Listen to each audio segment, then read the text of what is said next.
নমস্কার, আমি Shashanka study campus ক্লাসের পক্ষ থেকে তোমাদের স্বাগত জানাই। দেখো, আগামী যে এক্সাম আসছে রেলওয়ের, যে এনটিপিসিআর গ্রুপ ডি, তার কথা মাথায় রেখে আমরা একটা সিরিজ শুরু করছি যে প্রতিদিন তোমাদের যে একটা সেট দেওয়া হবে রিজনিংয়ের।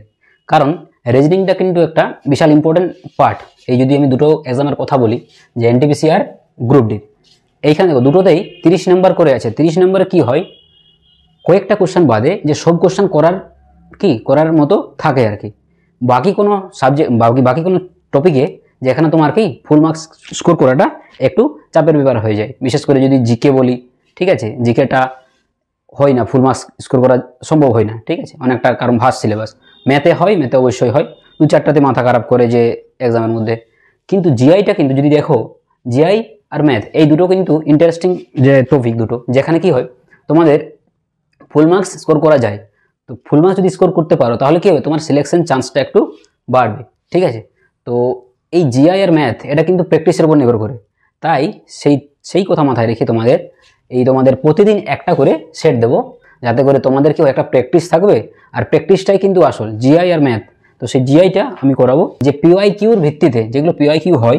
আর পিওয়াইকিউ যেগুলো আগে গত বছরে যেগুলো এসেছে, যে রেলওয়ে হোক, এসএসসি হোক, মোটামুটি রেলওয়ে এসএসসি কি হয়, দুটো একই ধরনের, কয়েকটা টপিক আলাদা, সায়েন্স পোর্শনটা আলাদা থাকে, জিকে থেকে বেশি আসে আর কি। কিন্তু এইখানে জিআই এর কথা, আবার যদি ম্যাথের কথা বলা হয়, তো মোটামুটি একদম সেম সিলেবাস, ঠিক আছে। তো চলো দেখো পরেরটা আবার কি দিয়েছে, একটা ব্লাড রিলেশন দিয়েছে।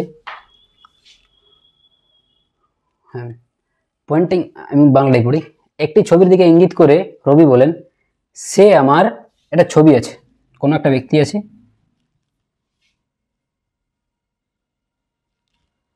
সেই ব্যক্তি ইঙ্গিত করে রবি বলেন,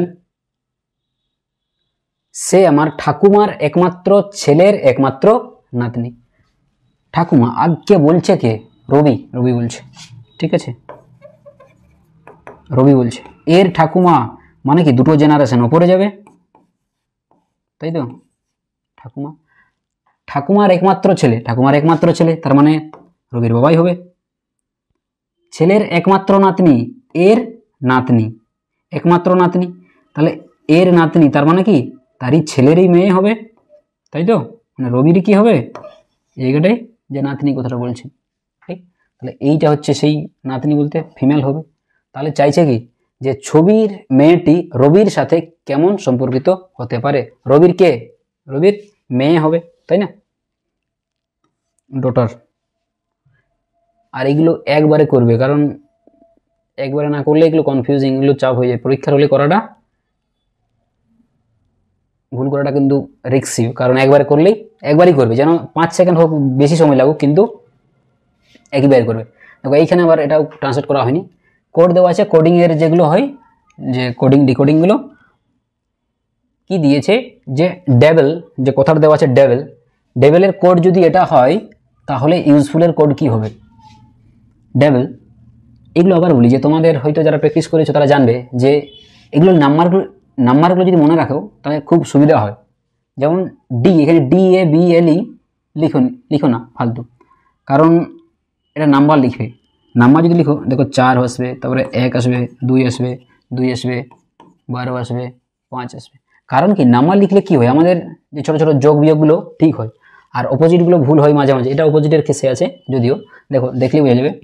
এখানে আমি যদি লিখি ওয়াই হচ্ছে কত, 25, জেড 26, এটা হচ্ছে 23, 22, 15, 25। দেখো যখনই নাম্বার থাকে না, সে তার কাছাকাছি যাওয়ার চেষ্টা করবে, যে কোথায় এর কাছাকাছি একটা পেয়ার বানানো যাবে। দেখো 4-এর কাছাকাছি কিছু নেই, ঠিক আছে, 4-এর কাছাকাছি কোনো নেই। তোমাদের এবিসিডি যেগুলো লজিক্যাল, সেখানে কি হয়, অপোজিটগুলো আসে। তাহলে এর অপোজিট জি জেড, বি এর অপোজিট ওয়াই, সি এর অপোজিট কি হয় আমাদের XYZ, এক্স, তো এক্স হয়। তো এইগুলো কি হয়, অনেকেই মাঝখানে ভুলে যায়। তোমরা জানো যে অপোজিটগুলো কি হয়, সবসময় যোগফল 27 হয়। তো 4-এর থেকে দেখো যোগ করলে 27, দেখো 4 23 27, 2 আর 25 27, 1 আর 26 27, এখানে পেয়ার হলো। দেখো 2 আর 25 27, 5 আর 22 27, 12 আর 15 27। তার মানে কি, ওরা কীভাবে করেছে, যে 3টা লেফট সাইড 3টা, রাইট সাইডে 3টা আলাদা করে ভাগ করে দিয়েছে মাঝখানে। আর সেগুলো তার ক্রসিং এ অপোজিট চাইছে, অপোজিট দেওয়া আছে, তাহলে পরেরটা কি হবে দেখো ইউ, ইউ বলতে কি এইদিকে তিনটা পেয়ার করে নাও, তা ই, এর অপোজিট ভি হয়, বি হবে এস 19 মানে 8 হবে, এইচ হবে, কোথায় আছে দুটো দেওয়া আছে ভিএইচ, তাই না, দুটো অপশানে, অপশান সার্চ করে প্রথমে ভিএইচ, কোথায় গেলাম, হ্যাঁ এর উপর ইউ, ইউ মানে হচ্ছে 21, 21-এর 27 হচ্ছে 6 দিয়ে, 6 বলতে এফ, এফ কোথায় আছে দুটোতেই, তিনটাতেই এফ আছে, তার মানে আবার দেখতে হবে তোমাকে লাস্টে করে, লাস্টের থেকে একই আসছে, আচ্ছা ঠিক আছে এফ, আমি এল এর কথা যদি দেখি এল মাঝখানে জি ও জি এফ, আচ্ছা ইউ, ইউটা হচ্ছে কি এফ আসছে কি 16, তার মানে 21, এই জায়গাটা ইউ আসবে, এল 12, এখানে 15 আসবে, ও ও হচ্ছে এখানে আমাদের 21, এখানে 6 আসবে, ঠিক, ও এফ ইউ, ও এফ ইউ, তার মানে এই অপশানটা, ঠিক এইভাবে করবে, অপোজিটগুলো লিখবে না, যত কম লিখবে তত ভালো হয়, এগুলো মেন্টালি করতে পারলে ভালো, আর যেগুলো হয়তো একটু ডাউট হয় যে না এটা আমার সময় লাগছে, সাথে সাথে লিখে নেবে, ফালতু টাইম ওয়েস্ট হয় তা না হলে, ঠিক আছে, ইজি থাকলে অটোমেটিক করো।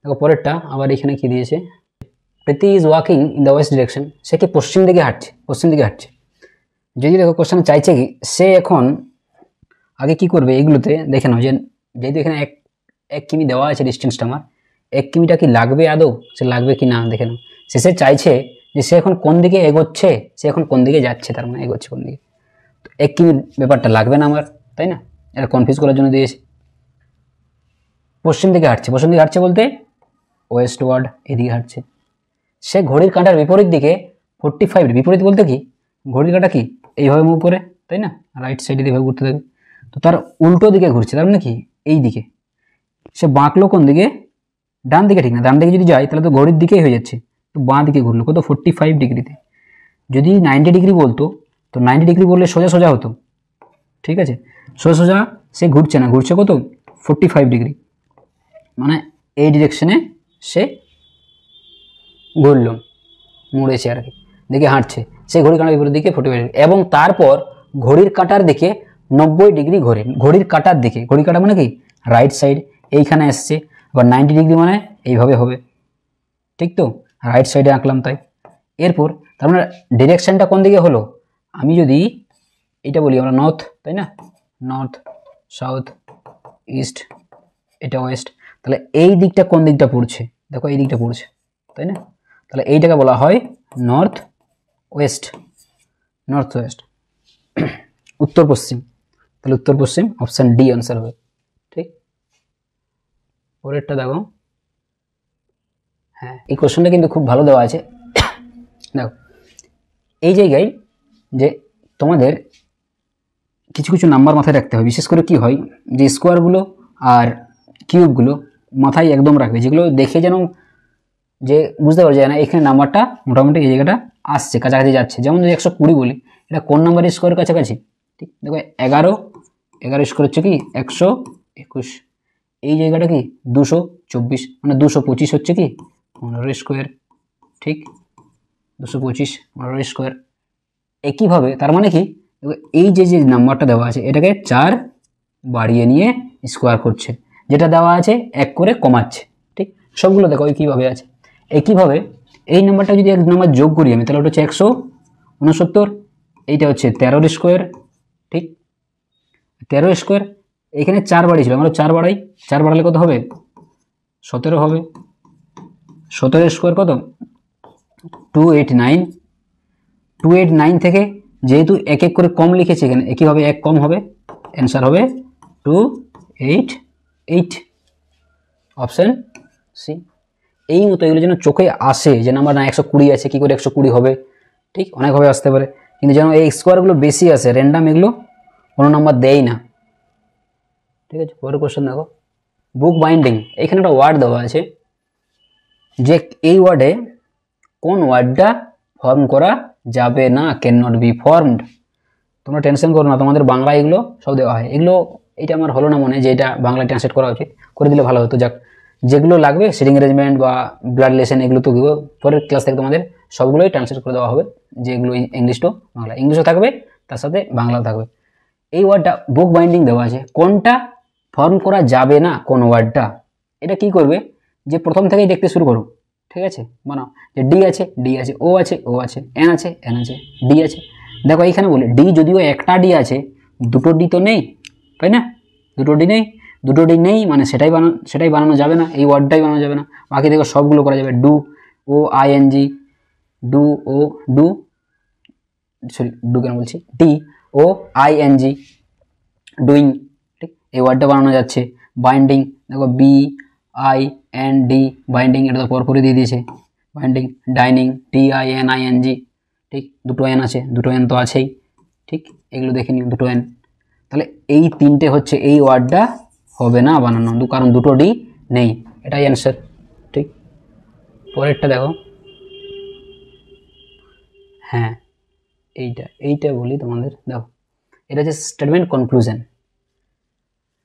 যে no rope is a paint. এটা কিন্তু ইংলিশেই করার চেষ্টা করবে, কারণ কি বাংলাটা ট্রান্সলেট করে কি ভুলভাল হয়ে যায়, ঠিক আছে, একটু এটা ইংলিশেই চেষ্টা করবে, কারণ ইংলিশে কি কিছু কিছু ব্যাপার থাকে যেগুলো করাটা ঠিক। যদি নো থাকে, যেমন নো, ধরো এখানে নো দেওয়া আছে, নো মানে নেগেটিভ, যদিও এখানে কিছু না হবে, নো রোপ ইজ পেন্ট, তার মানে কি কোনো আর পি নয়, আর পি এর সাথে কোনো সম্পর্ক নেই। নো পেন্ট ইজ ফ্লেক্সিবল, পেন্টের সাথে ফ্লেক্সিবল নয় কিছু, ফ্লেক্সিবল, এগুলো কিন্তু এক্সাক্ট মিনিংয়ে যাবে না, ঠিক আছে, যা বলবে তাই। এখানে রোপ বলেছে, রোপের সাথে পেন্ট, পেন্টের সাথে ফ্লেক্সিবল, কারোর সাথে কারো সম্পর্ক নেই। তো দেখো সাম রোপ আর ফ্লেক্সিবল, রোপের সাথে ফ্লেক্সিবল, ডাইরেক্ট দেখো রোপের সাথে ফ্লেক্সিবলের কোনো সম্পর্ক দেওয়া নেই।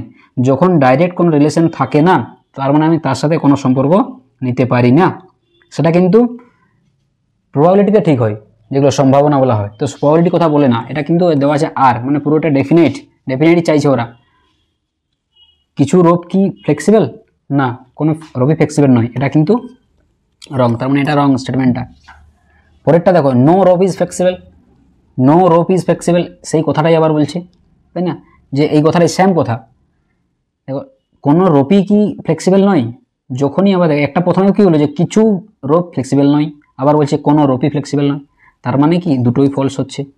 এরপর গিয়ে এখানে একটা কনফিউজিং আছে, যে যদি এটা অনেকেই ভুল করে, যখনই দুটো সাবজেক্ট দেখো সাবজেক্ট প্রেডিকেট সেম আছে না, এগুলো আগে পরেও থাকতে পারে, যে ফ্লেক্সিবল দিয়েছে পরে রোপ দিয়েছে, এই ক্ষেত্রে একটা পেয়ার হয় সাম আর নয়ের সাথে আইদার ওর পেয়ার হয়। আইদার ওর মানে কি, যে হই এটা না হই এটা, একই কথা বলছে না, এটার সাথে কিছু সম্পর্ক আছে, আবার বলছে এটার সাথে কিছু সম্পর্ক নেই, কিছু তো একটা হবে না, হয় এটা হবে বা এটা হবে, ঠিক। তাই এই কন্ডিশনে কি হয়, যে যখনই সাবজেক্ট অবজেক্ট সেম থাকে, আবার এইখানে কি ওই সাম আর নো থাকে, আবার কি হতে হবে, দুটোই ফলস হতে হবে, তখনই কিন্তু আইদার ওয়ের পেয়ার হয়, এই জায়গাটাই আইদার ওয়ের পেয়ার হবে, ঠিক আছে। যারা সিলেবাস করেছো তারা তো পারবেই না, এটা কিন্তু কনফিউজিং, খুবই কনফিউজিং, ঠিক আছে। দেখো যাক, দেখি তোমাদের পারলে কিছু কনসেপ্টের ভিডিও যদি দেওয়া যায় তো ইউটিউবে দেওয়া হবে, এই সিরিজ তো চলবেই, ঠিক আছে। দেখো এগুলো যাদের প্র্যাকটিস করেছো তার একটা প্র্যাকটিস হয়ে যাবে, রোজ একটা রেগুলার। দেখো পরেরটাতে, কোনটা এই জায়গাটাই odd, select the odd letter cluster, যে অড কোনটা, এই জায়গাটায় অড কোনটা সেটা তোমাকে চুজ করতে হবে। এগুলো ডাইরেক্ট কী করো, দেখো ডি এর সাথে জি কত বাড়লো, 3 বাড়লো, জি এর সাথে আই 2 বাড়লো, আই এর সাথে এল এর সাথে 3 বাড়লো, আবার এখানে ও 3 বাড়ছে, ঠিক আছে, পুরোটা অপশান ওটা। আর এর সাথে পি, এখানে 2 বাড়লো, এখানে 2 বাড়লো, এইখানে আবার 3 বাড়লো, এই জায়গাটায় দেখো 3 বাড়লো, ইউ জায়গায় 11, এখানে 2 বাড়লো, এই জায়গাটা আবার 2 বাড়লো, 3 বাড়ছে, 23-3। তার মানে দেখো এখানে প্রথমে 3 2 3 3 2 3, এটা দেখে নাও আবার, যেহেতু ওটা অড পেয়ে গেছি আমরা, তাহলে এটাই অ্যান্সার হবে। কে 11 আর এখানে 14, 3, এখানে আবার 2, এখানে আবার 3, তার মানে কি গ্যাপটা, যে লেটারের গ্যাপটা হয়েছে 3 2 3 3 2 3, এইটাই হচ্ছে আমাদের অড। এটা গ্যাপ নিয়েই হয়ে যায়, যেগুলো অড থাকে বেশিরভাগ গ্যাপ নিয়ে হয়। পরেরটা দেখো, ওটা চাইছে কি, যে 5টি ব্যক্তি আছে পি কিউ আর এস আর টি, এগুলো এর মধ্যে ভারী, ও আচ্ছা হ্যাঁ হারি, পরেরটা এখানে দাড়ি দেওয়া আছে, দাঁড়িয়ে আছে, পূর্ণচ্ছেদ দেওয়া আছে, যে কোনটা কারেক্ট হবে পি কিউ আর এস এর মধ্যে। ভারী কোনটা চাইছে, অ্যান্সার কি চাইছে, কিউ এর চেয়ে ভারী কে। আচ্ছা দেখো এখান থেকে করো, এইগুলো দিয়েছে চারজনের নাম, পাঁচজন আছে। পি পি কিউ এবং আর এর চেয়ে ভারী, তাহলে পি কি হলো, পি কিউ এবং আর এর চেয়ে ভারী। এরপর কিউ আর কিন্তু এগুলো বড় ছোট হতে পারে, ঠিক আছে, ওটা আমি অ্যাকর্ডিং টু চেঞ্জ করবো পরে। তাহলে পি এই দুজনের থেকে ওপরে আছে। এস আর এর চেয়ে হালকা, তাহলে এগুলো কি করবে, যখনই দেখো এর সাথে কোনো রিলেশন পাচ্ছি না, আর পাচ্ছি, কিন্তু আর এর আমি এক্সাক্ট পজিশনটা জানি না, ওটা আলাদা করে বানাও একটা। এস আর এর চেয়ে হালকা, আর এর চেয়ে হালকা, তাহলে আর চেয়ে হালকা নিচে করো, ওটা ওকে নিচে লেখো, উপর যেটা হবে উপরে সে ভারী হবে, ঠিক, হালকা। টি সবার মধ্যে সবচেয়ে হালকা, টি সব থেকে নিচে আছে, তাহলে আমি যদি সিরিয়াল বানাই তাহলে টি হচ্ছে সব থেকে নিচে। কিউ আর এর চেয়ে হালকা নয়, কিউ আর এর চেয়ে হালকা নয় মানে কি, কিউ আর এর থেকে ভারী, তার মানে এই জায়গাটা ঠিক আছে আমার, ঠিক যেভাবে সাজিয়েছিলাম। তাহলে আর কে এই জায়গাটায় বসাও, আর এর নিচে এস ছিল, এস হলো। এরপর এটা পেয়েছিলাম যে সি টি ছিল সবার থেকে, টি সবার চেয়ে হালকা ছিল, তাহলে টি সব থেকে নিচে আসবে। এবার চাইছে কি, কিউ এর চেয়ে ভারী কে, কিউর ওপরে কে আছে, কিউর ওপরে পি আছে, তার মানে পি হলো অ্যান্সার। কোথায় পি, এই জায়গাটায় পি সব থেকে ভারী, আবার কিউ এর থেকেও ভারী, ঠিক। এই কোশ্চেন, পরের কোশ্চেন দেখো, এই জায়গাটা, এইটাকে বলা হয় সেট, ঠিক আছে, যে সেটগুলো থাকে, একটা দেওয়া আছে সেট, তোমাকে এই সেটটা থেকে চুজ করতে হবে যে কোনটা একইভাবে রিলেটেড, ঠিক। হয়তো কোনোভাবে 4-এর সাথে 10-এর সম্পর্ক আছে, 10-এর সাথে 23, এই যেগুলো এগুলো বার করতে হবে চুজ করে। সেম লজিকে এইখানে যেভাবে হয়েছে, দেখো আমি যদি বলি এই জায়গাটায় 4-3-এ 12, 4-3-এ 12, তাই না, 4-3-এ 12, তারপরে 2 কমিয়েছে, তাহলে কত হলো, 10 হবে, হতে পারে। কিন্তু যদি 4-3-এ 12, 3-2-এ 6 বেড়েছে, 3-3-এ 9, 2 কমেছে, হতে পারে। কিন্তু পরেরটা তো ম্যাচ করতে হবে আমাকে, 10-2-এ 20, 2 দিয়ে গুণ করলাম, 10-2-এ 20 হলো, ঠিক। 20 আর 23 মানে কত, 3 বেড়েছে পরেরটাই, তাহলে গুণ 2 দিয়ে, এরপর দেখো তাহলে এখানে 3-2-এ, এই জায়গাটা যদি বলি আমরা, হ্যাঁ, তাহলে 3 দিয়ে গুণ ছিলাম না, 3-3-এ 9, তাহলে 2 কমাচ্ছে, ঠিকই আছে। 7-2-এ 3 দিয়ে গুণ করেছিলাম না, হ্যাঁ 2 দিয়ে গুণ করেছিলাম, তাহলে 2 দিয়ে যদি গুণ করা হয় তাহলে 7-2, তাহলে প্রথমেরটাই কত গুণ করা হচ্ছে, 3, পরেরটাই 2, তাহলে 7-2-এ 14। আমি চেক করছি এখানে সেম লজিকটা, কারণ এখানে কি হলো যে 10-2-এ 20 আর 3 প্লাস একইভাবে যোগ করে 3, 14 আর 3-এ 17, দেখো এইটা একটা অ্যান্সার বেরোচ্ছে, ঠিক। এরপর আর কিছু কি হতে পারে, কারণ ভুলও হতে পারে। 4-2-এ 10, 4-2-এ যদি 2 গুণ করি, এটা 2 যদি গুণ করি, আলাদা কিছু বেরোবে কি, 4 গুণ 2, 2 করে 2 যোগ 2 যোগ 2 যোগ 4-2-এ 8, 8, ঠিক আছে। এটা কত হবে, 10.5, 11, 21 প্লাস 2, 23, 23-2-এ 46, 3, হ্যাঁ হ্যাঁ হ্যাঁ, এটা দুটো লজিক অ্যান্সার বেরোচ্ছে, দুটো লজিক অ্যান্সার বেরোচ্ছে, এই কোশ্চেনটা ক্যান্সেল হতে পারে, ঠিক আছে। এই মতো এটা ডাউটে দুটো লজিকে বেরোচ্ছে, যাক এই কোশ্চেনটা এটা তো লজিক বেরোচ্ছে, এটা সেম লজিকে, ঠিক আছে। এই কোশ্চেনটা ইগনোর করো তোমরা, কারণ এই মতো যদি দেই এক্সাম হলে তাহলে কি হবে, কোশ্চেন কিন্তু ক্যান্সেল হয়ে যাবে, ঠিক আছে, এই কোশ্চেনটাই ক্যান্সেল হয়ে যেতে পারে। দুটো লজিকে বেরোচ্ছে, দুটো অ্যান্সার একই লজিক হতে হবে। দেখো পরেরটাই, এইটা লাস্ট কোশ্চেন, তোমাদের 20টা কোশ্চেন দিয়েছে যে সিলেক্ট দ্য মিসিং নাম্বার, যে কোনখানে এই যে মিসিং নাম্বার দেওয়া আছে ওই জায়গাটায় কী করে হবে। তো প্রথম কি করো, যে এগুলোকে আগে যোগ করে দেখো, যে মাঝখানের নাম্বারটা সব থেকে বড়ো আছে, তাই বড় নাম্বারটা কী করে হবে, ঠিক, বড় নাম্বারটা কী করে আনা যায়, সবগুলো যদি যোগ করি এখানে আমি, তাহলে এখানে কত হচ্ছে 18, এখানে 22 আর এদিকে 17, তার মানে 3, 9, যোগ করলেই সব হয়ে যাচ্ছে। তাহলে এটাও দেখে নাও, 11 20, 20 আর এখানে 12, 32, 32-এ কত বেশি আছে, এখানে 12 বেশি আছে, তার মানে এখানে 12 হবে অ্যান্সার, অপশান আছে 12 অপশান। তো এই গেল তোমাদের পুরো সব কোশ্চেনের এই কোশ্চেন।